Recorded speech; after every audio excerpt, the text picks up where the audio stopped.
Alors ça y est, maintenant qu'on a créé ces e-books, on les a structurés comme il fallait, on a vérifié les freins, les solutions, les besoins. On va maintenant créer la première formation vidéo. Alors dans cette formation vidéo, voilà, je vais vous montrer comment faire ça avec les moyens du bord. Vous n'avez pas besoin d'acheter des caméras à 2000 €, hein. Vous n'avez pas besoin de vous acheter un GH5 ou ce genre de caméra numérique. Si vous avez la possibilité de le faire, faites-le, mais moi je pense que avec du matériel de base vous pouvez déjà faire des formations de très bonne qualité, puisque c'est le contenu, encore une fois, qui va être important. C'est ce qui va répondre aux besoins des personnes, de vos prospects, de vos clients, et les gens ils viennent pas ici pour voilà, ils savent que vous n'êtes pas Spielberg, hein, ils viennent pas ici pour la qualité vidéo, pour les effets spéciaux ou quoi que ce soit. Donc c'est vraiment le contenu qui va être très important. Il va falloir apporter un résultat et il va falloir passer, contrairement au e-book où on est plus axé sur la théorie, là on va être vraiment axé sur la pratique. Donc les gens vont recopier ce que vous faites, et en recopiant ce que vous faites, ils vont réussir à obtenir des résultats très facilement. Donc il va falloir structurer également votre formation étape par étape, point par point, titre par titre, et ainsi voilà, histoire de pas les perdre, un peu comme je fais avec actuellement avec vous, c'est-à-dire voilà, c'est assez complexe de monter un blog, etc. Mais en structurant la chose étape par étape, on arrive à isoler à chaque fois les problématiques, à y répondre très facilement, parce qu'il suffit de recopier ce que je vous fais à l'écran. Donc, dans un premier temps, on va voir un logiciel qui s'appelle Camtasia et qui est un logiciel de capture d'écran. Voilà, moi j'ai fait fonctionner, j'ai axé ma vidéo sur la capture d'écran parce que je trouvais ça plus pertinent. Vous n'avez pas forcément besoin de voir mon visage, je pense que vous le voyez suffisamment grâce à mes vidéos sur YouTube ou autre. Mais voilà, c'est pas vraiment, voilà, je suis pas là ici pour faire l'acteur, hein. C'est plus le contenu, encore une fois, qui est important. Donc en plus pour les personnes un peu plus timides, il faut pas que ça soit un frein. Donc encore une fois, voilà, on reste dans la même logique de quelque chose de très accessible. Donc si vous êtes sur PC ou sur Mac, je vous conseille le logiciel de TechSmith qui s'appelle Camtasia. Vous avez un essai gratuit qui existe, et sinon au niveau du coût, je pense que c'est pas exorbitant. Voilà, on est aux alentours de 205 €. Ça reste quand même accessible. C'est un logiciel de très haute qualité que je vous recommande. Au fur et à mesure des années, ils les ont améliorés de plus en plus. En plus, vous avez la possibilité d'avoir une clé multi-utilisateur. Donc, vous pouvez le partager avec d'autres personnes ou l'installer sur différents postes, différents ordinateurs. Donc, c'est toujours appréciable. Donc, Camtasia, c'est vraiment très bien. Voilà, ça va faire une capture de votre écran et ça fonctionne à la fois sur Google ou sur Mac. Sur Microsoft ou sur Apple, pardon. Moi qui suis sur Mac, vous allez me demander qu'est-ce que tu utilises actuellement. Moi, ce que j'utilise, voilà, c'est en train de capturer mon écran. J'utilise ScreenFlow. Voilà. Donc, hop, ça fonctionne uniquement sur Mac. C'est Telestream qui fait ça. Pareil, on est sur un coût. On est quand même un peu moins cher, on est sur 129 €, donc moi je trouve ça vraiment très intuitif. Voilà, il y a un petit côté un peu Final Cut, pour ceux qui connaissent le logiciel de montage, que je trouve bien. Voilà, c'est intuitif, le travail au niveau du son est bien pensé. ScreenFlow, moi j'apprécie, j'aime bien Camtasia également, hein, mais c'est juste que voilà, je suis sur Mac, j'avais déjà ScreenFlow avant, donc je me suis pris la mise à jour, et ça fonctionne vraiment très bien. Donc ça, c'est une très bonne chose, et c'est d'obtenir un des deux logiciels de capture d'écran. Ensuite, pour le montage de vos vidéos, il existe différentes alternatives. Alors moi, ce que j'utilisais, c'était Adobe Premiere. Adobe Premiere, ça fonctionne maintenant sur Mac et PC, c'est très bien également. Voilà, donc au niveau montage, c'est pro. Pareil, ils ont plein d'outils au niveau du son. Il y a plein de plugins qui sont ajoutés. Les transitions sont propres. Voilà, c'est un logiciel qui est très simple à prendre en main. Adobe Premiere, vous serez pas perdu, même sans formation. Voilà, si j'ai pas besoin de vous faire des tutos dessus, puisque tout est très intuitif et c'est appréciable, hein. On n'est pas là pour devenir apprenti cinéaste ou quoi que ce soit. On veut vraiment avoir un rendu qualitatif très rapidement. Alors j'ai pas forcément pris Adobe Premiere Pro parce que actuellement j'en avais pas forcément besoin. En fait, c'était une version que j'avais autrefois, mais maintenant ils font un système qui est mutualisé et ça me convient moins en fait, puisque c'est 23 € par mois. Et bon, à la fin de l'année, vous n'êtes pas forcément propriétaire du logiciel. Donc moi, ça me convient pas ce genre de système, donc j'ai pas eu besoin de le prendre. Si jamais vous êtes sur Mac, vous avez l'équivalent, ça va être Final Cut. Final Cut Pro sur Apple, voilà, c'est très bien aussi en termes de montage logiciel. Vous avez des, voilà, pour la post-production, pour les montages, pour les transitions, voilà, vous pouvez faire vraiment des trucs sympas. Au terme de prix, voilà, on va être sur 329 €. Maintenant, c'est un logiciel que moi j'avais acheté et je sais pas ce qu'ils ont foutu Apple, ils m'ont squeezé ma version et du coup je me suis retrouvé avec les mises à jour des ordinateurs. J'avais perdu ma version Final Cut, donc pareil, ça m'a vénère, j'ai pas trouvé d'autres mots. Je vais dire, ça m'a attristé, ça n'a pas le même sens. Donc voilà, j'étais un peu déçu par ça, donc du coup j'ai pas eu besoin de le reprendre. Moi qui suis sur Mac, j'utilise iMovie. Donc iMovie, c'est la version très allégée de Final Cut, mais franchement pour moi ça suffit largement. Ils ont voilà, ils ont des transitions propres, des fondus de fin. Voilà, je cherche pas à faire des trucs. Alors à l'époque, il y a quelques années en arrière, je m'étais lancé un petit peu dans le web et lorsque j'étais ingénieur son, j'avais énormément de matos. Maintenant, je cherche à avoir une config qui soit vraiment très accessible, c'est-à-dire voilà, avec du matos vraiment clé en main. Je veux pas avoir un truc qui me prenne la tête, je veux pouvoir travailler très facilement, très rapidement. Voilà, je cherche pas à faire à perdre mon temps sur les trucs alternatifs, à chercher à faire des tutoriels sur la formation de vidéos, etc., etc. Ça m'intéresse plus. Moi, je veux un truc, voilà, j'ai une idée, je vais directement droit au but, et c'est ce que les gens recherchent. On veut pas se croquer, on veut pas se perdre dans tout ça. On peut se perdre très facilement parce qu'à chaque fois, c'est des métiers, des spécialisations bien précises. Et voilà, il faut pas tomber dans le syndrome de l'imposteur. Nous, on est là pour répondre à des besoins de clients qui ont besoin de solutions à leurs problèmes. Donc moi, j'axe vraiment, je referme ma recherche précisément là-dessus. Donc iMovie, ça me convient très bien, et je crois qu'il y a Microsoft Movie Maker, voilà, Movie Maker qui est gratuit également sur Windows, sur Microsoft. Donc voilà, c'est deux logiciels gratuits. Si vous avez le budget, bon, vous pouvez prendre Adobe Pro ou Final Cut, pourquoi pas, mais moi je vous conseille de rester dans le gratuit, donc Windows Movie Maker ou bien iMovie qui est vraiment top. Voilà, c'est devenu très performant, donc profitons-en. On a la chance d'avoir des outils qui sont chouettes et gratuits de nos jours. En termes de caméra, voilà, il y a des gens qui vont se demander, oui, mais voilà, je vous avais dit, faut pas acheter des caméras à 1000 €, ça sert à rien. Alors, je vais vous donner deux alternatives. Il y a le G7X Mark II de Panasonic.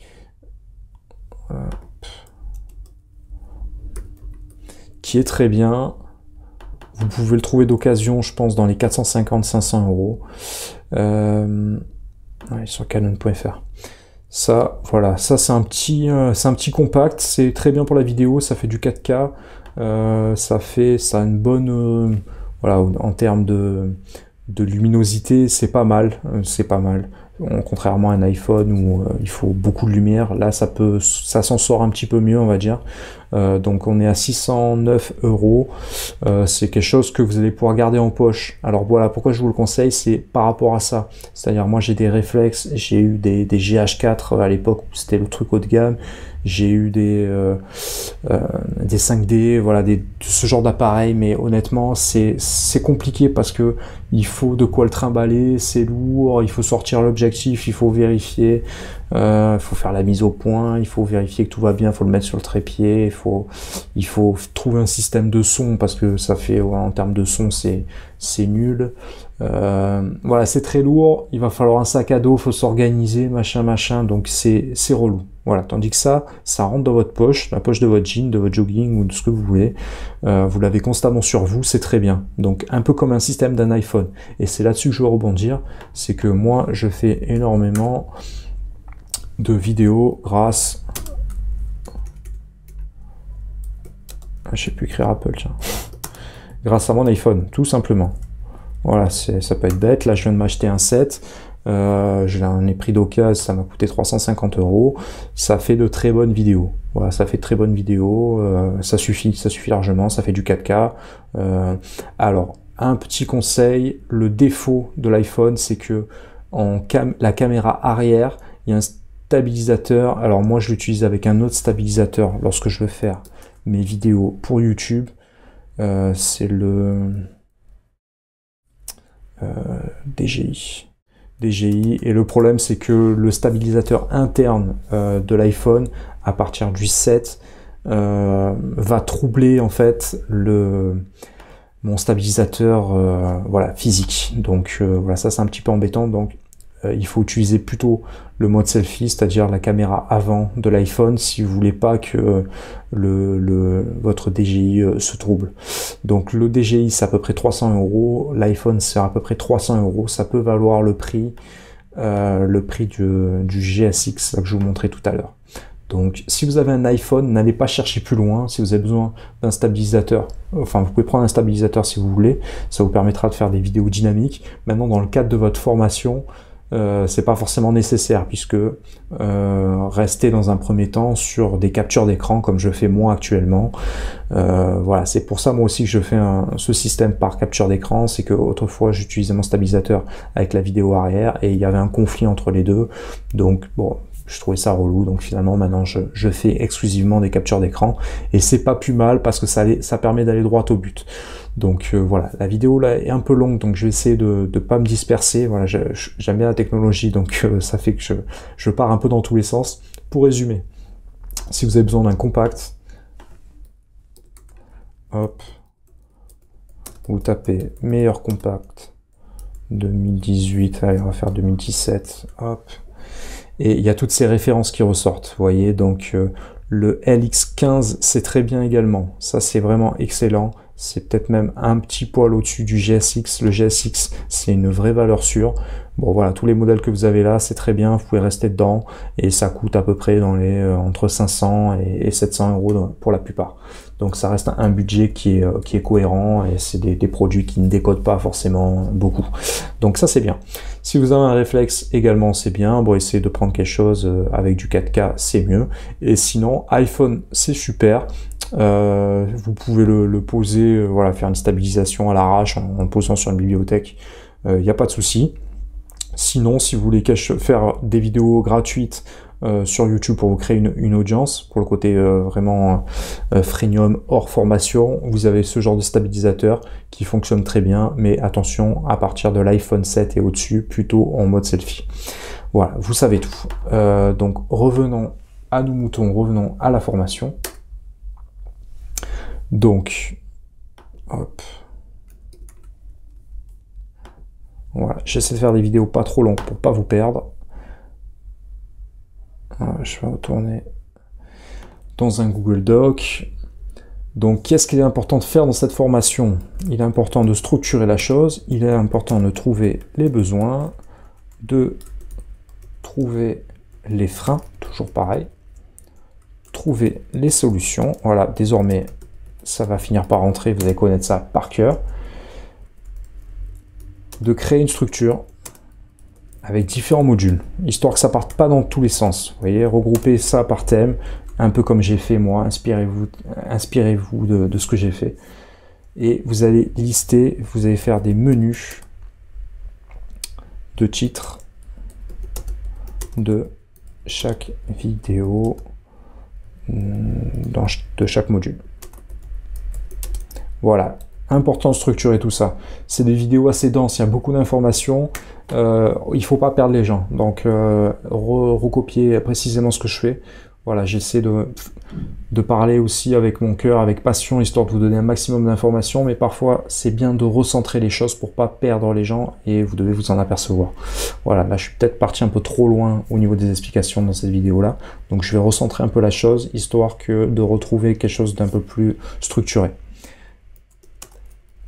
Se filmer et apprendre à faire des montages, ça... Voilà, je vais essayer de trouver une solution pour vous faire des tutoriels très faciles sur ça, mais en gros, voilà, les montages, il faut couper un peu le début, couper la fin, rehausser un petit peu le son, et essayer d'harmoniser un peu le son. Voilà, c'est une notion de mixage et de mastering, mais je vous les expliquerai de manière très simple, vous inquiétez pas. Donc à faire des montages simples et efficaces, voilà, les vidéos, elles doivent être tournées rapidement.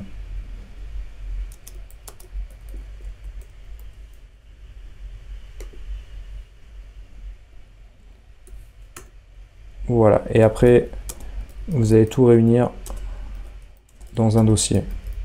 Pourquoi? Parce que dans le prochain module, on va voir comment vendre, et donc on va utiliser un logiciel, et ce logiciel aura besoin d'aller chercher toutes vos vidéos, tous vos modules à travers un seul dossier. Donc commencez à réunir tout ça dans un dossier, tout ce qui est inhérent à la formation, histoire de ne pas vous perdre, et du coup le logiciel va englober tout ça, et vous verrez, ça sera fait très facilement. Au niveau de votre structure, essayez de vous inspirer un maximum de ce que je fais moi dans cette formation, c'est-à-dire avoir module 1, module 2, module 3, voilà. Et là c'est un nombre impair, donc c'est bien. Essayez de finir sur des nombres impairs. Les nombres pairs, ça fait un nombre un peu, voilà, ça fait pas fini. Donc essayez de faire 3, 5, 7, 9, et essayez de rester un petit peu dans ces ordres-là. Ne faites pas un truc trop long non plus, sinon les gens vont jamais en voir la fin. Voilà, essayez de condenser quand même un maximum, ça reste quand même très important. Et à la fin, voilà, vous pouvez mettre des bonus. Et envoyer toujours les gens un peu plus loin. Donc vous pouvez les renvoyer sur d'autres formations que vous faites, par exemple. Voilà. Parce que là on est vraiment axé sur le blog, il peut y avoir d'autres solutions alternatives au niveau des formations. Donc ça va être un système qui est évolutif, si jamais voilà, vous allez pouvoir changer certains modules, certaines... Voilà, n'ayez pas peur de faire un truc imparfait, c'est-à-dire que vous allez pouvoir revenir après par la suite, tout est évolutif, donc vous inquiétez pas, vous allez pouvoir au fur et à mesure réadapter votre formation pour la rendre voilà, la plus complète possible.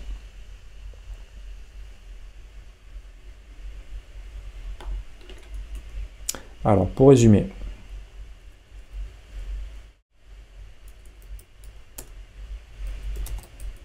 comment se filmer? Moi, je conseille plutôt des compacts, plutôt que des gros logiciels, des gros réflexes, ce genre de trucs. Donc, compact ou smartphone. Montage,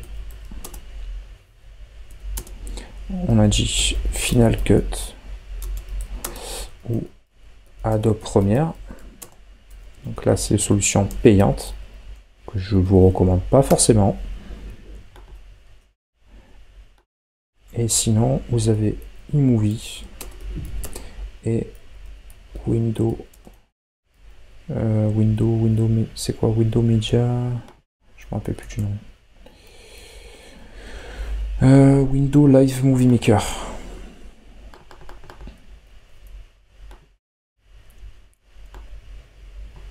Voilà. Et ça, c'est gratuit. Et très bien.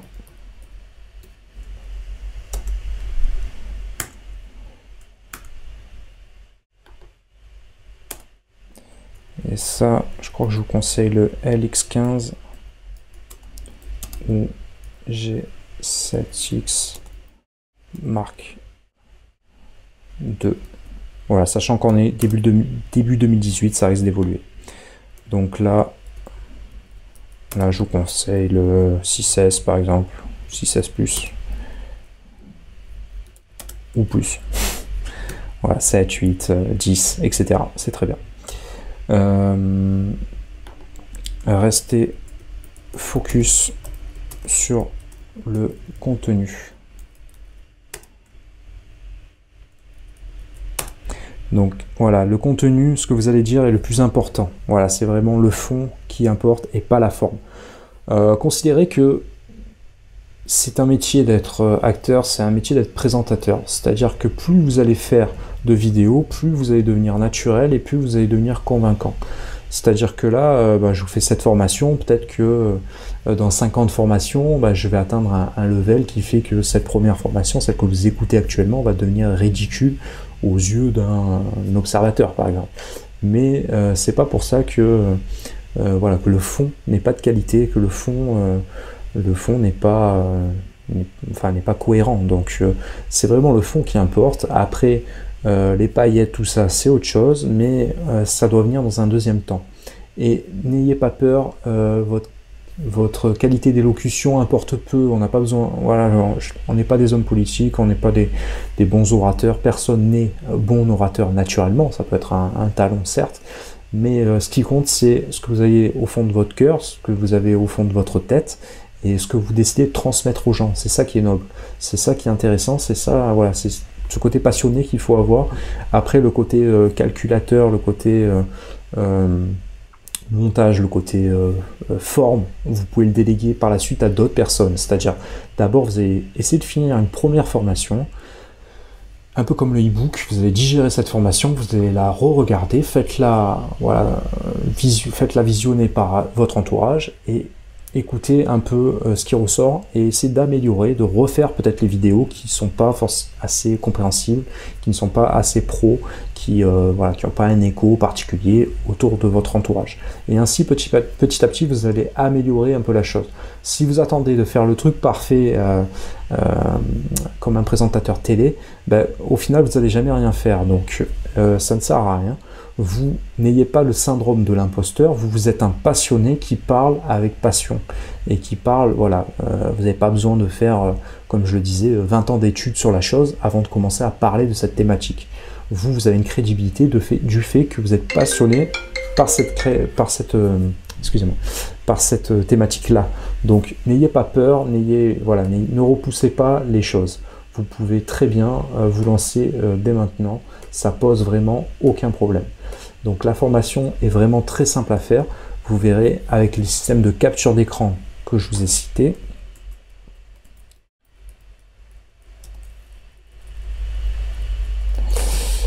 Logiciel de capture d'écran. Et là, je vous conseille Camtasia, Microsoft et Apple ou ScreenFlow sur Apple. Voilà, si vous êtes sur Mac, ScreenFlow c'est très bien, ça coûte 130 €, c'est top. Camtasia c'est un peu plus cher, 230, mais c'est vraiment très complet également. Les deux se valent, les deux sont très bien. Donc essayez de procéder un petit peu comme moi, exercez-vous, voilà, faites des essais et vous verrez que les vidéos YouTube sont très bien dans un premier temps. Commencez d'abord par faire des vidéos YouTube sur des thèmes autour de votre thématique. Lancez-vous, mettez-le en ligne, quitte à pas faire une grosse campagne publicité dans un premier temps. Mais vous verrez qu'à chaque vidéo, vous allez prendre confiance en vous, ça va devenir naturel et au final, presque quand vous allez arrêter de faire des vidéos, vous allez vous sentir mal parce que vous verrez que ça fait énormément de bien de parler de ces thématiques, de parler des choses qui vous tiennent à cœur. Donc conservez vraiment votre âme d'enfant entre guillemets en essayant de partager les choses qui vous tiennent à cœur et n'écoutez pas forcément, n'ayez pas peur du regard extérieur. Vous êtes tout à fait légitime, vous êtes quelqu'un de passionné et de passionnant dans votre niche, dans votre activité, dans votre passion. Donc transmettez cette passion, ne tardez pas, vous allez regretter sinon si vous tardez, jetez-vous à l'eau. Mais je sais que si vous êtes sur cette formation, c'est que vous êtes déjà déterminé. Donc j'ai pas de doute par rapport à ça. Allez, à bientôt pour une prochaine vidéo.